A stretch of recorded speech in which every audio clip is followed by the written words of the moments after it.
Buenas tardes tengan todas y todos. Este es el tema que voy a exponer el día de hoy, antiinflamatorios no esteroideos, abreviados simplemente como AINES. Mi nombre es Roberto Rico y bueno, comenzamos. Primeramente quisiera empezar definiendo qué son los AINES, qué son el nombre de estos medicamentos que muy seguramente todos ustedes habrán escuchado mínimo alguna vez. E incluso tal vez ya los conocen todos, ¿no? Ketorolaco, diclofenaco, pero ni siquiera saben cómo funcionan. Simplemente les dicen, bueno, tómate esto si un día sientes dolor, si tienes fiebre, y vas a ver que te va a aliviar mucho. Pero, ¿realmente qué son? En inglés se les conoce como non-steroidal anti-inflammatory drugs. Hago este comentario porque me parece que es fundamental conocer su término en inglés debido a que usualmente ustedes durante la carrera van a leer mucha información en esta lengua, entonces pues nunca está de más. Son fármacos que tienen un efecto antiinflamatorio, antipirético y analgésico. Y aquí yo adjunté una imagen que me pareció bastante relevante porque, ah, como pueden ver aquí abajo, está acetaminofén, paracetamol, como lo conocemos usualmente en todos los países, ¿no? De habla hispana. Paracetamol. Y arriba están los AINES o NSAIDs en inglés. Quise adjuntar esta imagen porque me parece que es muy importante identificar que paracetamol no es un AINES, paracetamol no tiene el mismo mecanismo de acción que un AINE y lógicamente por consecuencia no genera los mismos efectos adversos que un AINE puede generar. No obstante, comparten características muy destacadas entre ellos. Por ejemplo, ambos son potentes analgésicos, ambos son potentes antipiréticos, pero no ambos son igual de buenos como antiinflamatorios. Es más efectivo, o al menos tienen mayor respuesta, los AINES que el paracetamol. El paracetamol en general tiene un efecto débil como antiinflamatorio.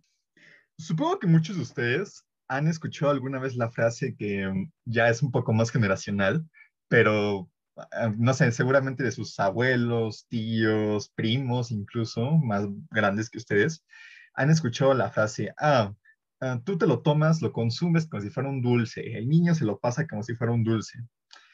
Yo pienso que si en farmacología tuviéramos que buscar algún grupo de medicamentos que la gente consumiera así a veces, muchas veces también por la desinformación, hay que decirlo, seguramente tenían que ser los AINES, los antibióticos, que es otro, bueno, suscita otro problema más grave que no ahondaré en esta ocasión, y el paracetamol. Es que si bien los AINES no son medicamentos que para nada tienen una ventana terapéutica parecida a la warfarina o a la digoxina, que como ustedes bien saben son fármacos que tienen una ventana terapéutica bastante estrecha y hay que usar con mucho cuidado. Es verdad que también hay que evitar caer en el abuso de consumir estos fármacos muchas veces por automedicación o incluso por algunos errores, ¿no? Por ejemplo, nunca falta, ¿no? Que una persona va estando enferma y el médico de farmacia le receta ibuprofeno de 400 miligramos. El paciente va, como si nada, con su receta a la farmacia y le indica al dependiente, ¿no? Oiga, me mandaron ese medicamento, por favor, proporciónamelo. Y a veces pasa que no lo tienen. Y el dependiente responde, no, es que sabe que no contamos con ese ahorita, pero tómese no es mucha la diferencia. Y le da de un ibuprofeno de 400 miligramos, le da mejor un ibuprofeno de 800 miligramos. No, hay que tener mucho cuidado con eso, porque, insisto, si bien no es común, sí puede ameritar que se presenten reacciones adversas que es mejor siempre evitar bajo cualquier circunstancia. Estos medicamentos se usan mucho en pacientes geriátricos, principalmente debido a que existen muchas enfermedades que se presentan especialmente en este grupo poblacional, enfermedades que usualmente vienen acompañadas de inflamación y dolor. Y este es un dato muy interesante que encontré en un estudio bastante reciente. Se estima que los AINES por sí solos representan del 5 al 10% de medicamentos prescritos a nivel mundial, nada más para que se den una breve idea de lo que implica. Bueno, antes de entrar de lleno con los AINES, hay que hablar sobre las prostaglandinas porque es lo más importante o algo menos el mecanismo de acción principal en el cual se basan para llevar a cabo su efecto terapéutico. ¿Qué son las prostaglandinas? Bueno, son moléculas eicosanoides que tienen 20 carbonos, básicamente eso es lo que significa, y como pueden ver aquí yo les puse la estructura bastante clásica de la prostaglandina, 20 carbonos, derivadas de ácidos grasos, principalmente de ácido araquidónico. Ustedes lo recordarán mucho por sus clases de bioquímica del primer año. Generalmente, estas moléculas actúan principalmente en los mismos tejidos donde son sintetizadas y se metabolizan muy rápido, razón por la cual no se suelen medir prostaglandinas en sangre usualmente, por- para usarlo como algún motivo de aplicación clínica o algo por el estilo. Bueno, aquí está básicamente la explicación. El ácido araquidónico viene gracias a la enzima fosfolipasa 2 de la membrana fosfolipídica de las células. Esto lo puse aquí porque si bien no vamos a hablar de estos fármacos, de los glucocorticoides, sí es importante que sepan el por qué los AINES se llaman no esteroideos. ¿Por qué? Porque tanto los glucocorticoides como los AINES tienen un efecto antiinflamatorio, pero hay que recalcar que actúan de forma diferente. Es por eso que los AINES tienen ese nombre para identificarlos. Los glucocorticoides, además de muchas opciones perdón, además de muchas acciones que ejercen, una de las principales es que inhiben esta enzima, la fosfolipasa 2, evitando así tanto la vía de la COX como la vía de la lipoxigenasa. Como podrán ver aquí, una vez de que el ácido araquidónico se descompone o se extrae de la membrana fosfolipídica, se puede ir hacia dos caminos. Hacia la vía de la COX, que es la que más nos va a interesar aquí. Como más adelante veremos, existe principalmente COX-1 y COX-2, y estas enzimas son inhibidas por los AINES. Las COX lo que hacen es acelerar el metabolismo hacia prostaglandinas, que después pueden proceder a formar este tipo de prostaglandinas que están aquí, prostaglandina D2, prostaglandina E2, que es fundamental para entender el funcionamiento de estos fármacos, prostaglandina F2, alfa, prostaciclina GI2 y los tromboxanos, especialmente tromboxano A2. Ahora bien, también se pueden ir hacia la guía de las lipoxigenasas y producir leucotrienos. Tampoco voy a ahondar demasiado en ello porque no compete hacia los propósitos de esta clase, pero sí hay que rescatar que los leucotrienos son sumamente importantes para entender la sintomatología que se produce en el asma.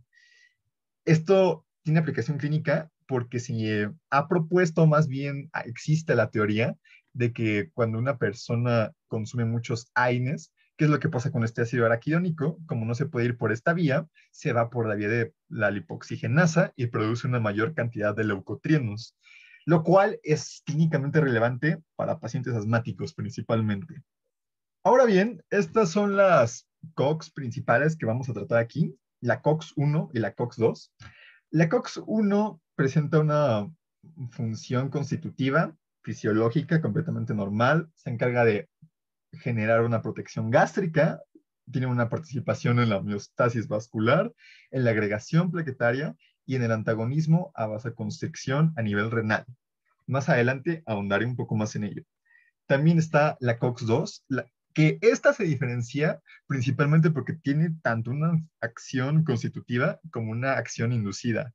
O sea, fisiológicamente se expresa normalmente en cerebro, riñón, hueso y corazón, pero también se puede expresar principalmente por procesos patogénicos, como puede ser un daño tisular, estrés oxidativo o incluso investigaciones más recientes han propuesto que también se manifiesta mucho en las convulsiones. Son las prostaglandinas de relevancia clínica que es importante que ustedes conozcan. Prostaglandina E2 básicamente tiene una función activa en el dolor. Se cree que esto se da principalmente debido a que ayuda a que se sensibilicen los nociceptores en la fiebre y en la vasodilatación.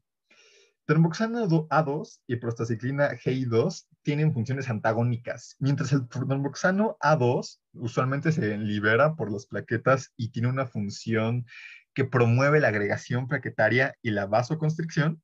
La prostaciclina GI2 hace completamente lo opuesto. Se encarga de promover la vasodilatación y de inhibir la agregación plaquetaria. También rescátenlo mucho porque más adelante haremos una asociación clínica respecto a estos dos mecanismos. Y también vale la pena destacar, tromboxano A2 se asocia más hacia COX-1 y prostaciclina GI2 se asocia más hacia COX-2. Ahora sí entramos ya a lo bueno, ¿no? El mecanismo de acción, como lo he venido diciendo, inhibición de COX-1 y COX-2. Todos los AINES se encargan de hacer eso. No obstante, hay algunos que tienen mayor afinidad, que son más selectivos más bien, hacia la COX-1 y otros que son más selectivos hacia COX-2. Los más selectivos hacia COX-1 que vienen en el manual y que es importante que ustedes conozcan por consecuencia son ketorolaco, aspirina. Aquí hice una pequeña observación muy relevante debido a que hay que aclarar que aspirina inhibe irreversiblemente la COX-1, indometacina, naproxeno, ibuprofeno. En cambio, tenemos una cantidad un poco más modesta de AINES que en mayor selectividad hacia la COX-2, meloxicam, celecoxib y diclofenaco. En cuanto a sus indicaciones, debido a que existen una gran cantidad de enfermedades donde se presenta la sintomatología de fiebre, de inflamación y de dolor, son muy vastas, muy extensas. Por ello, aquí únicamente resumo las que vienen en el manual, que son dignas de tomar en cuenta, ¿no? Alivian las crisis de gota, artralgias relacionadas a diversos padecimientos como artritis reumatoide y osteoartritis. Nuevamente hago breve hincapié en el por qué se recetan mucho en pacientes geriátricos, debido a que son los que más riesgo tienen de padecer estos padecimientos. Para controlar el dolor post-cirugía. Y de hecho yo lo remarqué un poquito aquí, entre paréntesis, hablando sobre el ketorolaco sublingual, porque yo personalmente lo estuve consumiendo hace muy poco porque me extraje 2/3 molares. Entonces, pues ya me estuve ahí tomando durante 3 días ketorolaco sublingual. Eso es importante, en particular con el ketorolaco no se recomienda que exceda el uso de 5 días. Más adelante veremos a qué efectos adversos va asociado esto. Dismenorrea, las mujeres de la audiencia no van a contradecirme aquí, aliviar las crisis de la migraña. Farmacocinética, en términos muy generales, bien absorbidos vía oral, sufren biotransformación hepática, metabolitos inactivos, afortunadamente. Se unen con gran afinidad a proteínas plasmáticas. Esto también es para tomarlo muy en cuenta porque pueden interactuar con otros fármacos que igual compiten por el sitio de unión a proteínas plasmáticas, como puede ser la rifampicina o la fenitoína. Y todos sufren excreción renal. Ahora bien, antes de continuar, quiero hacer un pequeño señalamiento que es muy importante. Si bien, como expuse al principio, se ha visto que la COX-2 se expresa más en situaciones donde hay algún daño tisular, increíblemente hasta la fecha se ha comprobado que aquellos AINES que son más selectivos hacia COX-1 son mejores para controlar el dolor. En cambio, los más selectivos hacia COX-2 son mejores para controlar la inflamación. Efectos adversos. A lo que quería llegar. Los más importantes y frecuentes, gastrointestinales, dispepsia y úlcera péptica. ¿Por qué? Porque, como recordarán, y como se veía en la primera, bueno, en una de las primeras transparencias, prostaciclina inhibe la secreción de ácido clorhídrico a nivel gástrico, obviamente. Y además, prostaglandina E2 se encarga de promover la secreción de bicarbonato. Por ello, si no estamos produciendo ni prostaciclina ni prostaglandina E2, ¿qué va a pasar? El pH va a disminuir considerablemente y esto va a ser un factor de riesgo muy importante para desarrollar una úlcera péptica. Síndrome de Rye. Este es muy particular, realmente es muy poco común, pero sí se ha reportado y es por ello que la aspirina en particular no se da a niños, especialmente niños que cursan con alguna enfermedad causada por un agente infeccioso viral. Uso durante el embarazo. La mayoría son clasificación B o C, lo cual indica, como ustedes recordarán, que depende mucho, ¿no?, de la evaluación de riesgo-beneficio. Aunque en términos generales es mucho más recomendado usar paracetamol en embarazadas. Mucho más recomendado. Pero aquí pasa algo muy particular. A partir de la semana 20, la FDA clasifica a la mayoría de los AINES con la clasificación D, lo cual quiere decir que son teratogénicos y hay que evitarlos, porque disminuyen el líquido amniótico y aparte pueden generar cierre prematuro de conducto arterioso. Hablando de ello, nuevamente, en términos generales, las prostaglandinas, ¿qué es lo que causan? Vasodilatación. Se encargan de mantener este conducto arterioso permeable durante el embarazo. ¿Qué es lo que ocurre si si las prostaglandinas no se producen? Bueno, que puede que se cierre antes. ¿Y qué efectos puede traer eso en el producto?